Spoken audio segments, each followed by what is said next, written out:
Good morning everyone. आज की video में हम वर्ब्स के बारे में पढ़ेंगे। देखिए, वर्ब्स के आपने बहुत सारे वीडियोस देखे होंगे और उन वीडियोस में you are just getting confuse कि वर्ब्स के कितने टाइप्स होते हैं। कहीं कुछ बताया जा रहा है, कहीं कुछ बताया जा रहा है। तो आज के वीडियो लेक्चर में हम वर्ब्स के बारे में पढ़ेंगे और पॉइंट टू पॉइंट पढ़ेंगे विदाउट वेस्टिंग अ सेकंड।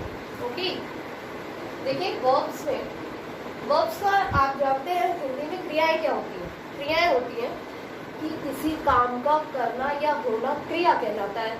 वही हमारा इंग्लिश में वर्ब्स है कि किसी भी एक्शन का, जब कोई एक्शन या कोई स्टेट उसका किसी एक्शन का डिस्क्राइब किया जाता है तो वो वर्ब कहलाती है।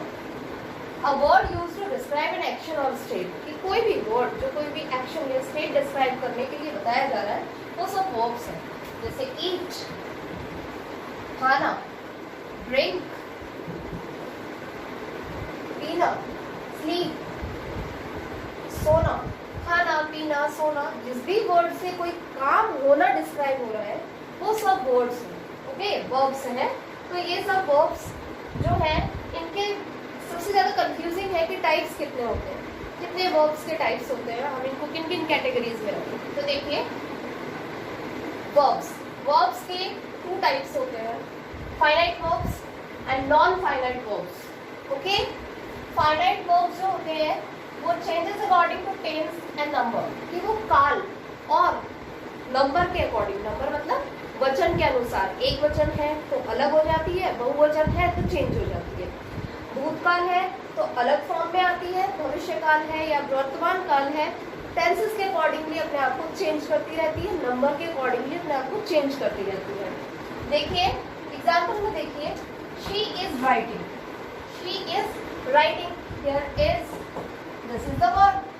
अब आप ये देखिए, ये हमें बता रही है कि ये वर्तमान काल है, this is the present tense. Okay, अब यहाँ नेक्स्ट देखिए, she was writing, she was writing, ये वॉज भी बी की है, बी की वर्ब है, बट ये वॉज से हमें बता रही है कि ये पास्ट टेंस है। कौन सा टेंस है? पास्ट टेंस है। अब जो प्रेजेंट और पास्ट के अकॉर्डिंगली चेंज हो गई। देखिए, प्रेजेंट था तो यहाँ पर इज आया और पास्ट था तो यहाँ पे वॉज आया। अब जो टेंस के अकॉर्डिंगली चेंज हो गई वो सारी वर्ब्स हम फाइनाइट वर्ब्स में पढ़ते हैं। फाइनाइट वर्ब वही वर्ब्स है जो चेंज हो जाती है according to tense and number. अच्छा, अगर यहाँ पर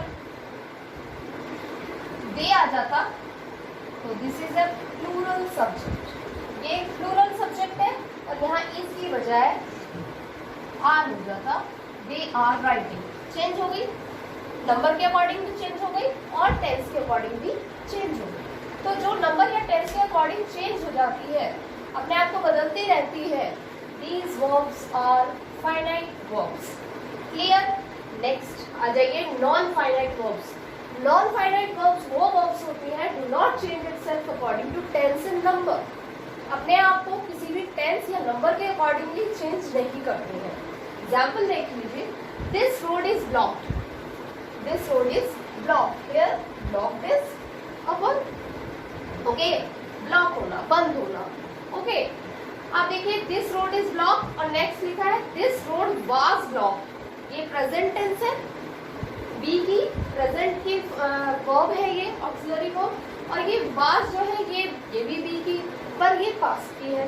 तो यहाँ पर प्रेजेंट टेंस डिस्क्राइब हुआ, यहाँ पे पास्ट टेंस, लेकिन there is no change in this verb। तो ये वाली जो वर्ब है ये है नॉन फाइनाइट वर्ब और ये जो चेंज हो गई है ये फाइनाइट वर्ब। आई थिंक आपको समझ आ रहा होगा कि जो चेंज नहीं होती है वर्ब्स, जिन पे किसी टेंस का, किसी भी नंबर का कोई असर नहीं होता, वो सारी वर्ब्स जो होती हैं वो सब नॉन फाइनाइट वर्ब्स में आती हैं।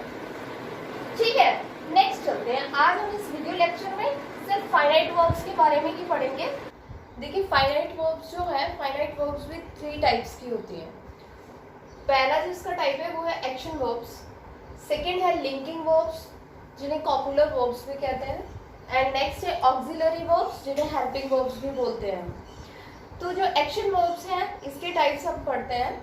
एक्शन वर्ब्स जो इसका फर्स्ट टाइप है वो है ट्रांजिटिव वर्ब्स। ट्रांजिटिव वर्ब्स कौन सी होती हैं? जिसे हम हिंदी में सकर्मक क्रिया भी कहते हैं, जिनमें ऑब्जेक्ट होता है, कर्म होता है। वर्ब्स रिलेटेड टू ऑब्जेक्ट, जो वर्ब है वो रिलेटेड है ऑब्जेक्ट से, ना कि नाउन से, या हमारे किसी सब्जेक्ट से रिलेटेड नहीं है, सॉरी, वो सीधा ऑब्जेक्ट से रिलेटेड होती है। जैसे एग्जांपल में देखिए, I kicked the ball, I kicked the ball, तो यहाँ पर जो किक्ड वर्ब है ये किससे रिलेटेड है? द बॉल, ऑब्जेक्ट से। ओके, इसका किक का जो प्रभाव है वो आई पर नहीं, द बॉल पर पड़ रहा है कि मैंने किक किया द बॉल। ऐसे ही नेक्स्ट एग्जांपल देखिए, शी टीचेस मी, तो टीचेस जो वर्ब है यहाँ पर, टीचेस वर्ब है और ये मी ऑब्जेक्ट है, तो ये डायरेक्टली किससे रिलेटेड है? टीचेस पढ़ाती है, किसे पढ़ाती है? मी, मुझे, तो ये टीचेस मी, यहाँ पर ऑब्जेक्ट होता है, जिस भी उसमें सेंटेंस में आपको ऑब्जेक्ट दिखाई दे, जैसे मी, द बॉल, अ पेन, इस तरह से जो ऑब्जेक्ट्स दिखाई दे, तो वो वाली जो वर्ब्स हैं, जैसे गेव है, टीचर्स है, किक्ड है, ये सब ट्रांजिटिव वर्ब्स में आती हैं। एक और एग्जांपल है, he gave me a pen.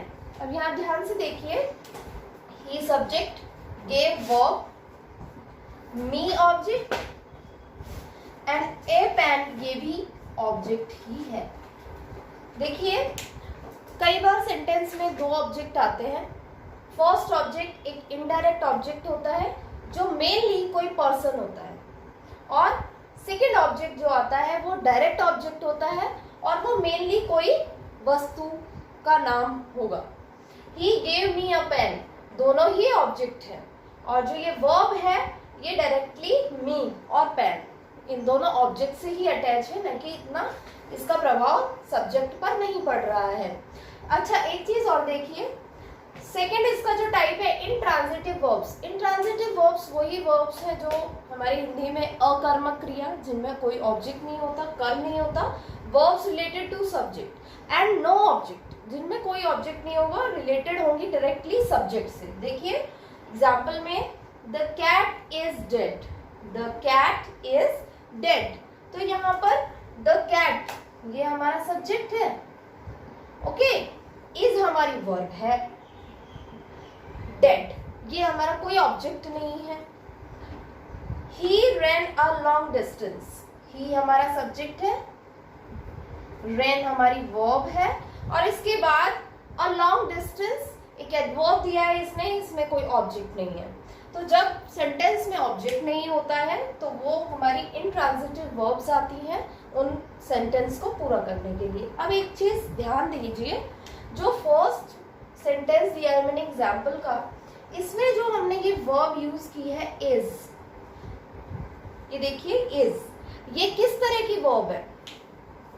ज्यादातर वर्ब्स हम समझते हैं वो क्रियाएं, खाना, उठना, बैठना, तो ये किस तरह की क्रिया है जो इज है, और ये ऑक्सिलरी नहीं है, मतलब हेल्पिंग वर्ब भी नहीं है और ये क्रिया भी है, तो हम इसको किस वर्ब की कैटेगरी में लेंगे? तो एक छोटी सी यहाँ पर नोट करने वाली बात है, देखिए एक छोटा सा नोट करने वाली बात ये है कि ये कुछ इस तरह की वर्ब्स होती हैं जो ऑक्सिलरी वर्ब्स भी नहीं होती हैं, मतलब हेल्पिंग वर्ब्स भी नहीं होती हैं, लेकिन वो बी की फॉर्म होती हैं। बी की फॉर्म होती है is, are, am, was, were, been या being, ये बी की फॉर्म्स है, ये बी की फॉर्म्स ही यूज होती हैं, और बी की फॉर्म्स ये हेल्पिंग वर्ब का काम न करते हुए मेन वर्ब का काम करती हैं। तो जब भी ये किसी सेंटेंस में मेन वर्ब का काम करें तो इन्हें रेगुलर वर्ब्स कहते हैं। क्या कहते हैं? Regular verbs, regular verbs. जब भी बी की forms is, are, am, was, were, being, been ये हेल्पिंग वर्ब्स का काम न करते हुए मेन वर्ब का काम करें तो इन्हें रेगुलर वर्ब्स कहा जाता है, न कि हेल्पिंग वर्ब्स कहा जाता है। जैसे एग्जाम्पल इसी सेंटेंस में है, the cat is dead, is ने यहाँ पर हेल्पिंग वर्ब का काम नहीं किया, इसने क्या किया है, यहाँ पर मेन वर्ब का ही काम किया है, और ये एक रेगुलर वर्ब है।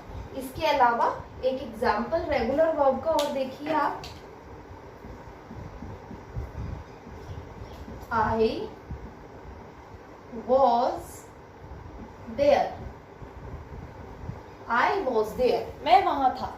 तो I was there, यहाँ was ने जो काम किया है वो मेन वर्ब का काम किया कि मैं वहां था, न कि किसी हेल्पिंग वर्ब का काम किया है। एक और एग्जाम्पल देखिए, शी इज अ डॉक्टर। तो देखिए शी इज अ डॉक्टर, इस सेंटेंस में भी जो इज कर रहा है काम वो हेल्पिंग वर्ब का नहीं मेन वर्ब का काम कर रहा है। तो she is a doctor, I was there, तो वॉज इज और यहाँ पर इज, इन सब ऑक्सिलरी वर्ब्स ने, इन सब बी की फॉर्म्स ने, ये कहा जाए बी की फॉर्म्स ने यहाँ पर हेल्पिंग वर्ब नहीं मेन वर्ब का काम किया है। और इस समय इन वर्ब्स को हम रेगुलर वर्ब्स कहेंगे। क्या कहेंगे? रेगुलर वर्ब्स के। नेक्स्ट आ जाइए सेकेंड टाइप किसका? फाइनाइट वर्ब्स का। फाइनाइट वर्ब्स का सेकेंड टाइप है लिंकिंग और पॉपुलर वर्ब्स। देखिए कोई लिंकिंग वर्ब्स बोलता है, कोई पॉपुलर वर्ब्स बोलता है, कंफ्यूजन यही क्रिएट होता है कि ये क्या है और वो अलग है, इतने सारे वर्ब्स के टाइप। तो आप ये देख लीजिए, लिंकिंग वर्ब्स को ही पॉपुलर वर्ब्स बोला जाता है।